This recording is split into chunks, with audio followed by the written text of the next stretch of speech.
Vitajte pri dnešnej diskusii. Máme tu zdroje, ktoré ukazujú, povedzme takú tú drsnejšiu, často prehliadanú tvár klasických slovenských ľudových rozprávok, tých od Dobšinského. A nepôjde nám len o tie príbehy ako také, ale skôr o tú, všade prítomnú brutalitu a násilie v nich. Čerpame priamo z Dobšinského textov, máme tu nejaké výňatky a aj taký krátky úryvok z jednej prednášky. Tá sa síce týka skôr moderných médií, ale dotýka sa toho, ako môže tá zobrazovaná brutalita vplývať na deti. Takže naším cieľom je preskúmať tieto prvky, ktoré sú z dnešného pohľadu fakt šokujúce a trochu sa zamyslieť, ako to asi vnímali vtedy. Aký odkaz to nieslo. Najmä keď to porovnáme s tým, čo dnes dávame deťom, lebo rozprávky, ako vieme, nie sú vždy len žili šťastne až do smrti. Poďme sa teda na to pozrieť. Začneme možno hneď takým dosť silným príkladom. V rozprávke Jelenček tam macocha nielenže chce zabiť tie nevlastné deti, to je samo o sebe hrozné, ale v jednej chvíli si normálne v zúfalstve odreže vlastný prsník a hodí ho na pekač. Áno, to je extrémny obraz. A potom ešte kráľovnú sotia do Dunaja, zlá Ježibaba skončí v súde, vybitom klincami. A spustia ju dolu vrchom. Táto súrovosť, tam má naozaj mnoho podôb v tých rozprávkach. To fyzické násilie je akože úplne bežné. Zabíjanie, napríklad Kubo v drevenej kráve, ten zabije krávu. Alebo v Hopsa, horsa, zem, otvor sa, tam je brat rozštvrtený na kusy. Rozštvrtený, fíha. Áno, alebo vlk roztrhá kozu, v koza odratá ješ. Potom bitky, samozrejme v rozprávke Na Boha s Kijom, tá čarovná palica, čo bije sama. Alebo tresty, 100 palíc v drevenej krave. 100 palíc? Alebo dokonca rozštvrtenie ako trest pre kráľa v Klinko a Kompit kráľ. A to nie je len to fyzické násilie, že? Aj keď to je teda dosť drsné samo o sebe. Cítim tam aj takú psychologickú krutosť. Vyhrážky, strach, zrada. Určite, presne tak. Napríklad tá kliatba matky v 3 zhavranených bratoch. Ona vlastných synov premení na havránov a tí sa potom navzájom trhajú. To je silný obraz. Alebo ten strach, ktorý vyvoláva Šarkan v Bača a Šarkan. Keď toho Baču unesie a on tam visí medzi nebom a zemou. Ten existenčný strach.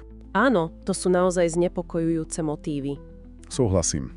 Tá psychologická rovina je rovnako dôležitá. A tieto príbehy, oni vlastne dosť verne odrážali tú drsnú realitu minulosti, nie?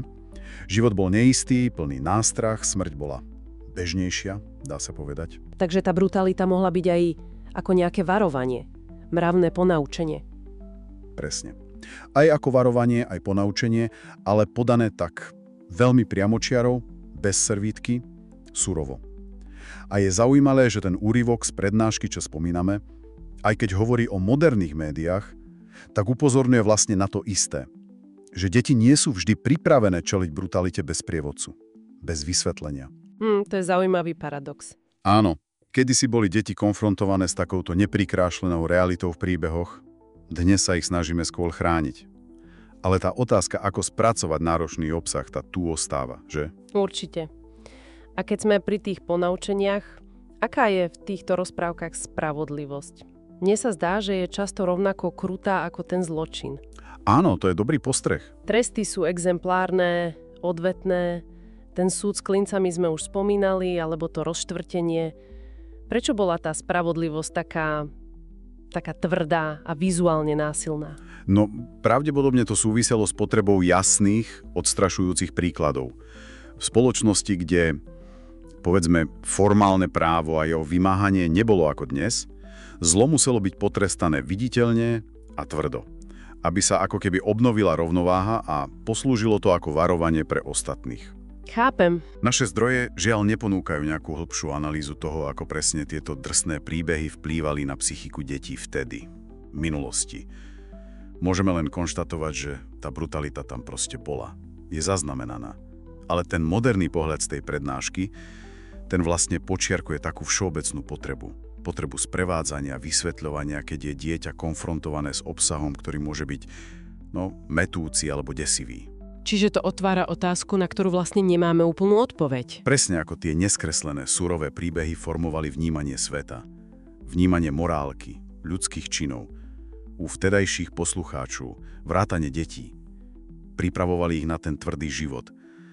Alebo to zanechávalo aj nejaké iné stopy. Poďme to teda nejako zhrnúť. Slovenské ľudové rozprávky, ako ich poznáme, od Dobšinského, naozaj obsahujú značnú mieru násilia. Brutality. A tieto prvky asi nie sú len tak samoučelné. Zdá sa, že odzrkadľujú hodnoty, obavy, možno aj tú drsnú realitu čias, kedy vznikali. Sú fascinujúcim, aj keď miestami naozaj znepokojujúcim takým oknom do minulosti. Áno, a pripomína nám to, aký dôležitý je kontext.